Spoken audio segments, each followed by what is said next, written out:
his pilot's license, flying almost every weekend with his boss. The Albuquerque weather was ideal for ballooning much of the year, with prevailing winds creating a phenomenon known as the box. Surface breezes typically blew one direction, upper elevation winds blew the other, a cross-current caused by temperature inversion and the geographic features of the valley, with mountains on the east, the big mesa on the west. A skilled balloonist could make use of the conflicting winds to take off and land in the same general area, avoiding an embarrassing trespass of private property or a nightmare descent in harsh terrain. Dan liked to be in the air as early as possible, before the warmth of the sun stirred the wind. So we rose on a Saturday morning before dawn and dressed in haste. A pot of coffee, made on a timer, awaited pouring into a thermos. All other preparations had occurred the night before. The air outside was brisk, scented with the unmistakable tang of the desert in winter. The horizon above the mountains had begun to glow like a coal. 4 of us got in the truck and set off. We each took a turn at the thermos. I looked out the window at the pale, naked earth. My stomach felt sick from strong coffee and lack of sleep. I'd never been much of a morning person, another way in which Dan and I differed. Dan turned the truck off pavement and followed a 2-track road, a rooster tail of dust rising behind us. In the middle of a mesa, he found an opening in which to park, and everyone set to work as if they'd done this 100 times, which, in fact, they had. A mechanical ballet involving earth, wind, and sky, though I did not fully grasp it yet.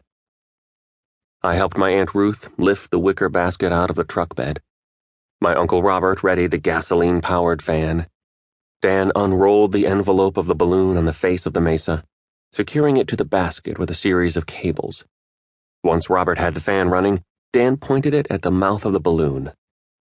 The envelope began to fill with cold air, and he tugged on the cloth here and there to keep it from snagging, as the panels of yellow, red, and blue fabric rippled like a flag in a big wind. I stood back, watching silently, feeling useless and a little bit awed.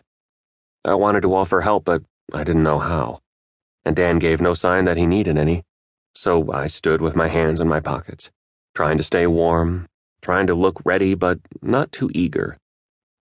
Dan lit the propane burner mounted above the basket.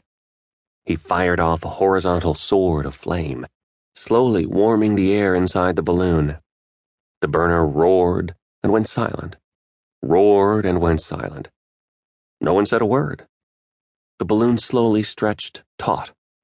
Everyone looked up, at the balloon and the sky beyond it, the sword of flame now and then appearing in the balloon's mouth, until the silken bubble swung into place overhead.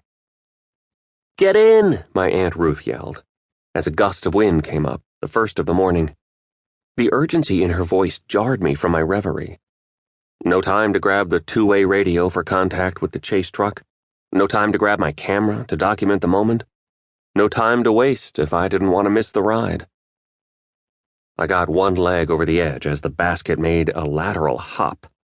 It came to ground with a thud and hopped again, and I feared I'd lose my balance and tip over the side. Dan was working the burner, trying to achieve the requisite heat for liftoff, and I had one hand on the basket's edge and one hand raised behind my head like a bull rider for balance, waving a frantic goodbye to the ground, or what I hoped was goodbye and not hello, for in that moment it could have gone either way. Dan grabbed the collar of my jacket and pulled hard, yanking me into the basket with him.